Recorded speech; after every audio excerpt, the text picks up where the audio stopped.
ওদেরকে এত দূর আসতে হচ্ছে কেন? স্যার পরবর্তী গ্রাম অংশে থেকে আসতে হচ্ছে কেন? কারণ ও গ্রাম থেকে তো ইউনিয়নে যাবে, ইউনিয়ন থেকে উপজেলা বা থানায় যাবে, থানা থেকে জেলায় যাবে, জেলা থেকে গাড়িতে স্যার করে আপনার কাছে এটা আসবে। আমার বক্তব্যের পয়েন্টে এটা স্যার। আমার প্রতিদিনের বাস্তব অভিজ্ঞতা থেকে আমি কয়েকটি বিষয় তুলে ধরতে চাই। আমার সার্জারি আউটডোরে গত 7 এবং 8 জুলাইয়ের যদি আমি চিত্রটি বলি, 7 জুলাই 2026-এ 419 জন এবং 8 জুলাই 2026-এ 385 জন রোগী বহির্বিভাগে চিকিৎসা গ্রহণ করেন।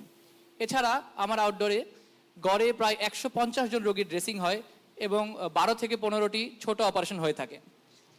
এর জন্য আমার মেডিকেল অফিসার রয়েছে মাত্র 5 জন। তারা সকাল 8টা থেকে 2:30 পর্যন্ত এই অমানসিক সেবাটা দিয়ে থাকেন।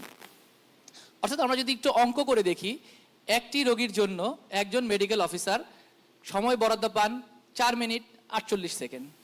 এই স্বল্প সময়ের মধ্যে চিকিৎসককে রোগীর বিস্তারিত ইতিহাস গ্রহণ করতে হয়, শারীরিক পরীক্ষা নিরীক্ষা করতে হয়, পূর্ববর্তী রিপোর্ট সমূহ দেখতে হয়, নতুন পরীক্ষা নিরীক্ষার কোনো চিন্তা করতে হয়, সেটা লিখতে হয়, প্রেসক্রিপশন করতে হয় এবং স্বল্প সময়ে রোগীকে এবং রোগীর লোককে কাউন্সিলিংও পর্যন্ত করতে হয় এবং যদি রোগীর ভর্তির প্রয়োজন পড়ে তাকে ভর্তির ডিসিশন পর্যন্ত দিতে হয়, যেটি বাস্তবে আসলে একটি মানবিক এবং স্বাস্থ্য সেবা দেওয়ার জন্য বলা যায় প্রায় অসম্ভব। এর কারণে রোগী যেমন প্রত্যাশিত সময় ও মনোযোগ থেকে বঞ্চিত হন, চিকিৎসকও কিন্তু চিকিৎসা প্রদানে স্বাচ্ছন্দ্য বোধ করেন না। বাস্তবতা হলো এই রোগীদেরকে আরেকটি বড় ঝক্কি পেরিয়ে আমার কাছে আসতে হয়। সকালে তারা একটি টিকিট কাটার জন্য লাইন ধরেন 7টা থেকে 8টা থেকে ডাক্তার দেখেন, টিকিটটি কাটার পর আবার ডাক্তারের রুমের সামনে থাকে, আবার লাইন ধরতে হয়। বারে বারে লাইন ধরার পর রোগীকে ডাক্তারের সম্মুখীন হতে হয়। এছাড়া যে কোনো রোগী আমাদের ডাক্তারদের কাছে সরাসরি গ্রাম পর্যায় থেকে কিন্তু টিকিট কেটে আমার কাছে চলে আসতে পারেন। এটা সরাসরি টিকিট কাটতে পারেন, অনলাইন টিকিট কেটেও কিন্তু। আমার একটা প্রশ্ন আপনার কাছে, এই যে বললেন সরাসরি এই 700 রোগী, 2 দিনে প্রায় 700-750 রোগী। স্যার 700 রোগীর মধ্যে হয়তো দেখা যাবে অন্তত half of them were from outside Dhaka, তাই না? Most of them sir. Most of them were from outside Dhaka. তো ওদেরকে এত দূর আসতে হচ্ছে কেন? স্যার পরবর্তী গ্রাম অংশে থেকে আসতে হচ্ছে কেন? কারণ ও গ্রাম থেকে তো ইউনিয়নে যাবে, ইউনিয়ন থেকে উপজেলা বা থানায় যাবে, থানা থেকে জেলায় যাবে, জেলা থেকে গাড়িতে স্যার করে আপনার কাছে এটা আসবে। আমার বক্তব্যের পয়েন্টে এটা স্যার, যে one patient can come to the tertiary level hospital with 10 টাকা ticket directly. There is no definite referral system in our country, sir. কেন নেই? রেফারেল সিস্টেম তো আপনারাই গড়ে তুলবেন।